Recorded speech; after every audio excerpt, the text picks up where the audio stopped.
আজকের ভিডিওতে বলবো যে ভালো স্টুডেন্টদের কি এমন গুণাবলী রয়েছে যেটা তাদেরকে ক্লাসরুমে ভালো করলেও বাস্তবিক জীবনে এসে তাদের জন্য এটা অনেক বড় প্রতিবন্ধকতা সৃষ্টি করে। আর আপনি যদি খারাপ স্টুডেন্ট হয়ে থাকেন, আজকে বলবো যে আপনার মধ্যে কি এমন দুর্বলতা রয়েছে বা উইকনেসেস রয়েছে যেটার কারণে জীবনের রেসে আপনি একসময় সফল হবেন। দেখুন, অনেক আগে একটা মজার একটা গল্প শুনেছিলাম, সেটা হলো যে ক্লাসের যারা এ গ্রেড স্টুডেন্ট টপার তারা খুব ভালো এমপ্লয়ি হয়, যারা বি গ্রেড স্টুডেন্ট তারা একই অর্গানাইজেশনে এ গ্রেড স্টুডেন্টকে রিপোর্ট করে, আর যারা সি গ্রেড স্টুডেন্ট যাদের স্কুল কলেজের রেজাল্ট এত খারাপ ছিল তারাই এই কোম্পানির মালিক হন। দেখুন, শুনতে একটু মজা শোনালেও বাস্তবিক জীবনে এটা কিন্তু খুব একটা অসত্য কথা না। ভালো স্টুডেন্টদের বড় একটা গুণ অ্যানালাইসিস করার ক্ষমতা।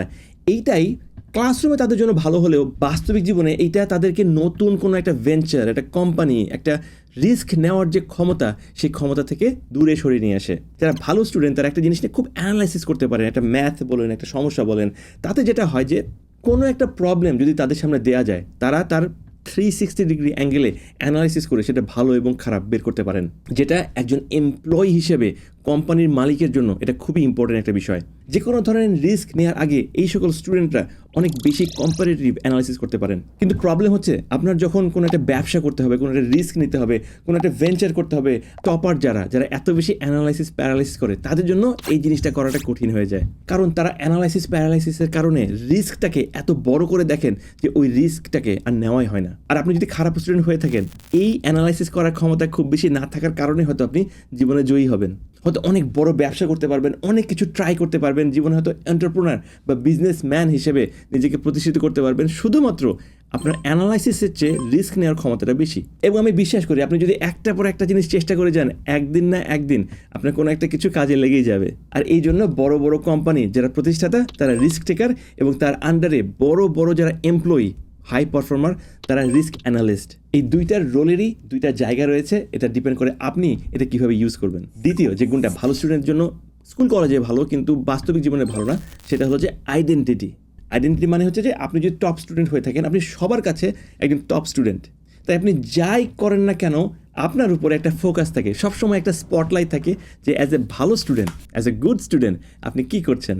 আর এখান থেকেই ভালো স্টুডেন্টদের আসে আইডেন্টিটি ক্রাইসিস মানে হচ্ছে টপে থাকতে থাকতে ভালো স্টুডেন্টদের এমন একটা সিচুয়েশন হয়ে যায় যে তারা খুবই ভয় পান যে এই স্টেটাস, যে ভালো যে স্টেটাস, এখান থেকে যদি উনি চলে যান তাহলে তার আইডেন্টিটি বলে কিছুই থাকে না। ঠিক একইভাবে খারাপ স্টুডেন্টদের আইডেন্টিটি তো খারাপই। আমি যখন খারাপ স্টুডেন্ট ছিলাম তখন আমার জন্য খুব বেশি কিন্তু একটা থ্রেট ছিল না, আমার কোনো আইডেন্টিটি ছিল না। আমি জানি আমি খারাপ স্টুডেন্ট, তো আমি যদি 60-এর জায়গায় যদি 70 মার্ক নিয়ে আসি, এটাই হচ্ছে পরিবারের জন্য, সবার জন্য খুব ভালো একটা বিষয় যে আচ্ছা 10 মার্ক বেশি পেয়েছে, রাইট। আর এই কারণে খারাপ স্টুডেন্টরা বাস্তবিক জীবনে কোনো একটা কিছুতে যদি ফেইলও করে, তাদের জন্য এটা এত বড় একটা আইডেন্টিটি ক্রাইসিস না, কারণ ছোটোবেলা থেকে ক্লাসে ফেল হতে হতে তারা ইউজ টু হয়ে যায় যে একটার পর একটা জিনিস ট্রাই করা যায়, ফেলিয়ার মানে জীবন শেষ হয়ে যাওয়া এরকম না। আর এই কারণে দেখবেন যারা বিজনেস স্পেসে অথবা বিলিনিয়ার তারা একটার পর একটা বিজনেস ট্রাই করে যান, দেখা যায় 7-8টা বিজনেস ট্রাই করার পরে একটা বিজনেসে তাদের ক্লিক করে যায়। আর এই কারণে টপ স্টুডেন্টরা একজন প্রোডাক্টিভ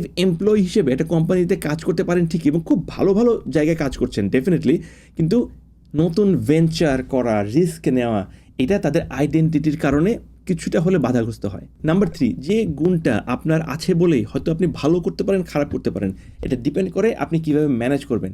সেটা হচ্ছে যে এক্সপেকটেশনের ভার। দেখুন, এক্সপেকটেশনের যে ভার, এটা কিন্তু খারাপ স্টুডেন্টদের চেয়ে ভালো স্টুডেন্টদের অনেক বেশি। আপনি যদি আর্থসামাজিক অবস্থার কথা চিন্তা করেন, সেক্ষেত্রে একজন ভালো স্টুডেন্টের উপরে সবাই ডিপেন্ড করে, পরিবারের সবাই চিন্তা করে যে এই ছেলেটা হয়তো বা আমার পরিবারের যে ভাগ্য সেটা পরিবর্তন করবে। তার একমাত্র মানদণ্ড হয় সে একজন ভালো স্টুডেন্ট, অর্থাৎ সে পরীক্ষায় ফার্স্ট সেকেন্ড থার্ড হচ্ছে, তার মানে হচ্ছে সে ডাক্তার ইঞ্জিনিয়ার হবে, সে টাকা পয়সা ইনকাম করবে, আমাদের পরিবারের যে আর্থিক সামাজিক অবস্থা সেটা চেঞ্জ করবে।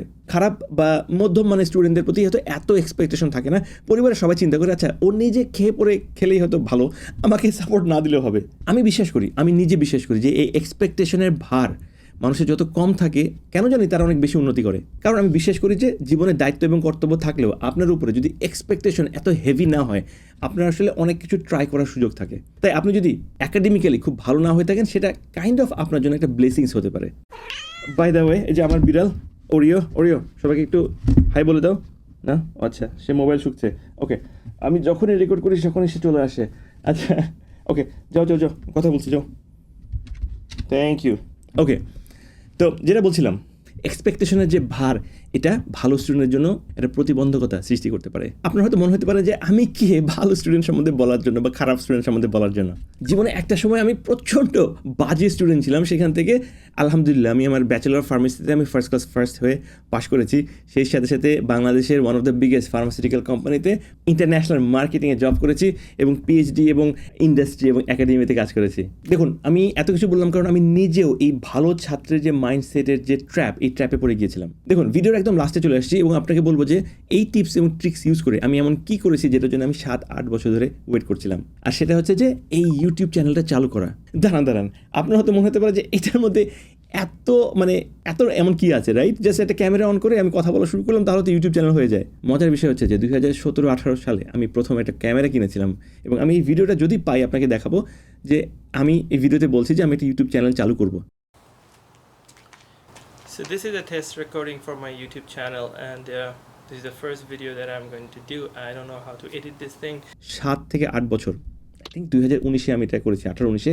2025-এর শেষে এসে এই চ্যানেলটা চালু করতে সক্ষম হয়েছি। কারণ এক, অ্যানালাইসিস প্যারালাইসিস ছিল যে কি করব না করবো, এটা করা ঠিক হবে কিনা, এতে কী লাভ হবে, লোকজন কী ভাববে, এইগুলো নিয়ে এমন অ্যানালাইসিসের মধ্যে ছিলাম যে আসলে আমি 7-8 বছর আমি এটা চালুই করতে পারিনি। এবং আলহামদুলিল্লাহ মাত্র 5-6 মাসেই এই চ্যানেলে 50,000 সাবস্ক্রাইবার চলে এসেছে। যদি এই 7-8 বছর ধরে ভিডিও দিতাম তাহলে আরও কত জিনিসটা ফ্লারিশ করতো, এই চিন্তা করছিলাম কত ফ্লারিশ হতো। এইটা করতে করতে আমার 7-8 বছর চলে গেছে। আর এই একই সাথে সাথে অ্যানালাইসিস করা কমিয়ে দেওয়া, পারফেক্ট হওয়ার চেষ্টা না করা, আইডেন্টিটি ক্রাইসিসকে দূরে ফেলে রাখা, এইটা আমাকে আরও হেল্প করেছে আমার জীবনে অন্য জায়গাতে কাজ করতে।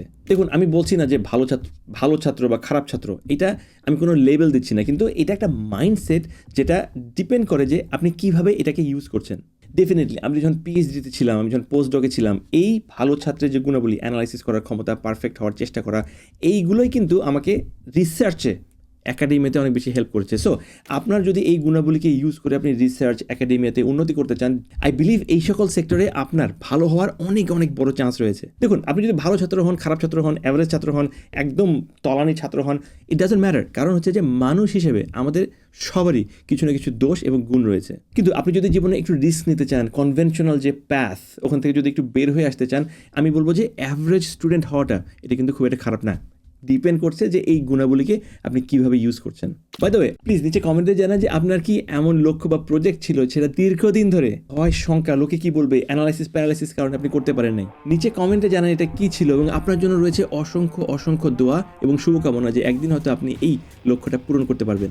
আর আমি নিজে মোটামুটি সব কোশ্চেনেরই আনসার করে থাকি, তো আপনার যদি কোনো কোশ্চেন থাকে প্লিজ কমেন্টে এটাও জানান।